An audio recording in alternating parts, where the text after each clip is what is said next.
over here we have the ARP Odyssey. Originally came out in 1972 in a white finish. This is the second version, came out in the mid-70s. Just got this back from Synth Chaser in California, refurbished it, restored everything. Brand new sliders. These sliders feel better than any original ARP synthesizer. Their sliders are always crap.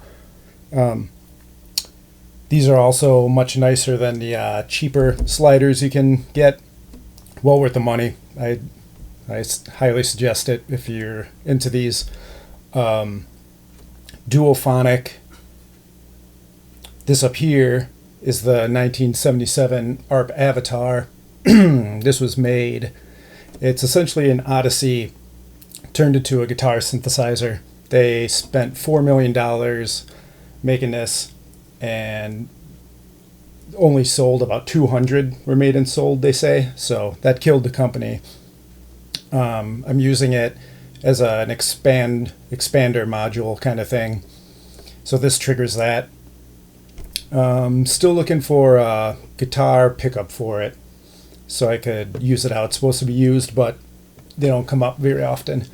Also, Synth Chaser put in the Moog style filter when I had them do work on it, which is much nicer than the filter in that. When these came out, they sold them for trying to sell them for about $3,000, equal to about 14 grand today. So that's why it failed. Guitar players didn't want to try to use a monophonic synthesizer on their guitar. So yeah, pretty cool.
This is the 1976 Roland RS202.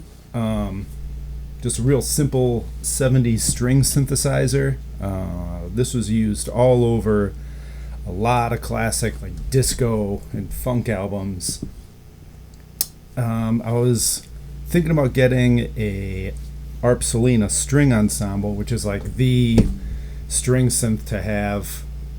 You know, people try to get like $2,000 for them. These are currently kind of forgot about. You can get this for only $500. I think I got it with free shipping from Japan. Has the lid and everything. Not exactly the same, but $2,000 for something that makes basically a string sound is not worth it to me. I think the Selena is kind of hipper and more expensive because of things like David Bowie's Low album, some kind of more hip bands like them, whereas this is on a bunch of disco that people don't really care about right now, but great sound, great classic string synth. It also has the ensemble chorus effect. That's the same thing Roland would later use in the Juno synthesizers.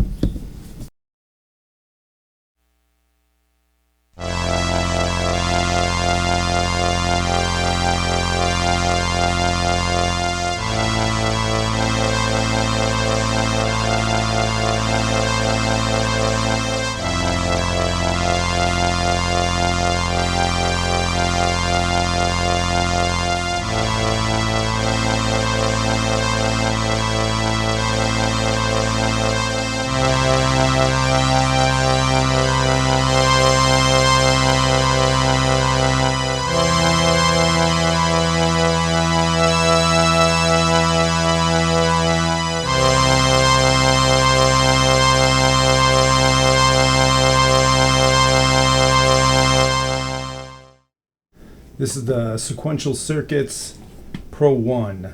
Came out in 1981. I think it's one of, if not the best monophonic synths ever made. Really beefy sounding. Just as good as any Moog for bass or low growl kind of sounds. It's one of the only monophonic synths I have in here, I just realized, other than the Mofo and the Rogue that were in the Little Touring Synths episode. This is it. Everything else I have is either duophonic or polyphonic. You got two oscillators, and the LFO, instead of picking one wave shape, has three wave shapes you turn on or off, so it could be doing all three at once. There's also this great little mod matrix, which has kind of always been Sequential's thing ever since this. Like their current Pro 3, Pro 2, all that stuff has just deep modulation routing. So it started kind of with this guy. You can route different things. There's even a simple sequencer in here, an arpeggiator. Yeah.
This is the ASM Hydrasynth.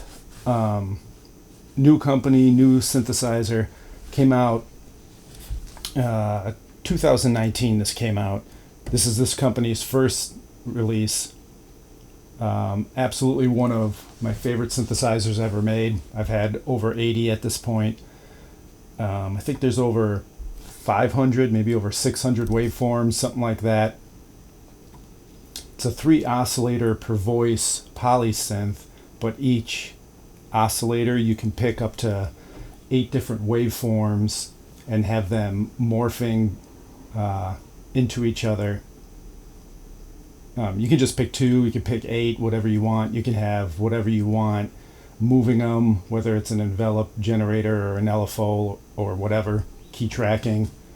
It just does basically everything I wanted to do with my synths that I couldn't do, that I thought were my own ideas.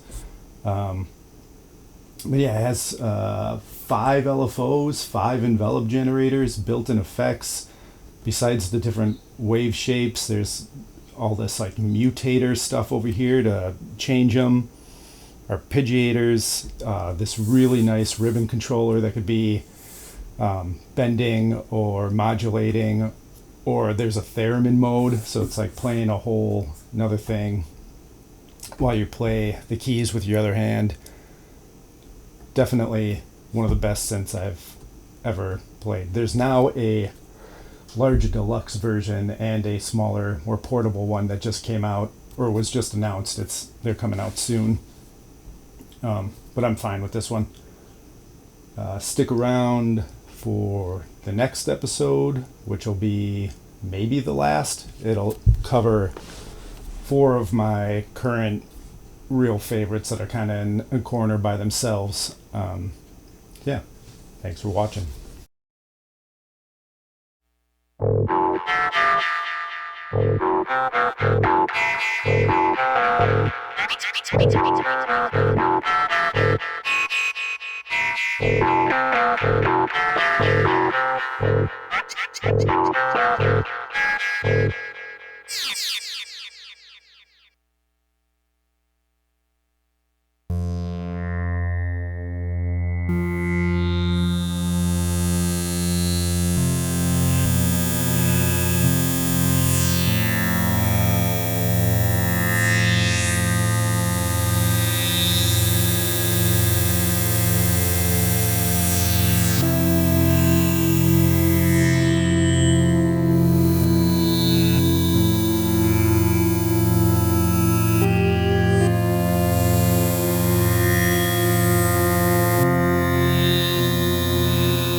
this episode, I'm going to try to quickly go through some 90s, early 2000s stuff I got rid of. Most of it's all virtual analog, also known as analog modeling synthesizers. They're digital. Digital with knobs, basically. The first one, though, is the 1995 Novation Bass Station. It was actually an analog synth. Came out in the 90s when no one was really doing that yet. It was mostly like samplers and bad romplers. 90s were pretty bad. So that was cool, and they kind of started up the analog and knobs thing again. Able to clone that like TB303 bassline kind of thing. Ultimately, it didn't do anything that my other synthesizers do. One nice feature, it does have a built-in MIDI CV converter on the back. That's mostly what I used it for. I used it to trigger some of my other analog stuff through MIDI. But yeah, I got rid of that. The 1999 Access Virus KB, that was the second Virus synth. These are like known as probably the best virtual analog synths of the time. Monster synth, built-in effects, multi-timbral, just multiple filters, just tons of features you don't even see on a lot of today's synths, but not crazy about the sound. It does sound better than other ones, but it's still got that virtual analog sound, which is good for, some types of music, but not for what I do. I just didn't get any use out of it. Built like a tank, real nice, big and heavy. In theory, I really like it, but it just didn't work out, so I ended up selling that off. There's the 2000 Korg MS-2000. That was their return to synths with knobs, cashing in on the MS name. Other than the name, it doesn't really have anything to do with like the MS-20 or anything. Again, it's totally digital. Does sound pretty good. These are plagued with a tiny chip that goes bad. And basically, these have been going bad for a decade or more now. And for a while, if you got a hold of Korg, they would just send you a brand new replacement motherboard because it was easier than trying to fix this tiny chip. But those are all gone.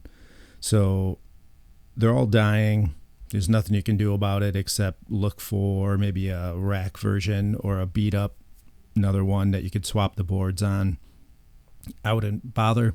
I bought one, and sure enough, it died right away. Pretty cool synth. The knobs are really tiny, but yeah, they're all dying, so beware. 2 years after that, 2002, they stuck that same sound engine in the Micro Korg. Probably the most popular synth I've ever seen. Everyone had one in the day. Everyone still is carrying them around. Super portable, horrible little mini keys, but whatever. Lot of sound packed in that little box. If you don't mind menu diving using only a couple knobs, I would recommend a Micro Korg as someone's first synthesizer over anything from like Behringer or anything. I actually recently bought one for a kid. He thought it was weird I bought him a keyboard. I think he would rather have had toys, but whatever. I'm trying to be the cool uncle. Then 2008, they made the Micro Korg XL, which is really different. They added, I think there's some sampled waves in there, some digital waves. You can do a lot more with like organ sounds, stuff like that. Whereas the Micro Korg and MS-2000 were just more based on analog synthesizers.